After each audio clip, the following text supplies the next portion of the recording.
करी road इथल्या कामगार स्वसदन चाळीत 6 जून 1953 रोजी एका बाळाचा जन्म झाला आणि हे बालक जसजसं मोठं होऊ लागलं तसतसे त्यातले अष्टपैलू गुण हे चमकू लागले. 1972 साली SSC आणि त्यानंतर महर्षी दयानंद म्हणजेच MD कॉलेजमधनं ग्रॅज्युएशन.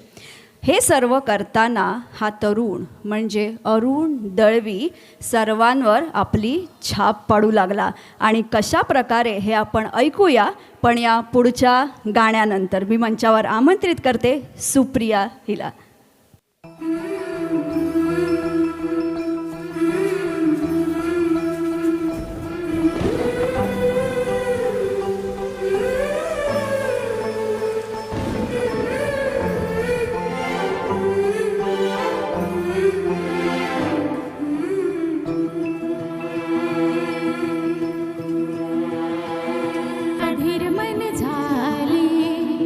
मधुर घन आली धुक्यातुनी नभातले सख्या प्रिया सरी तू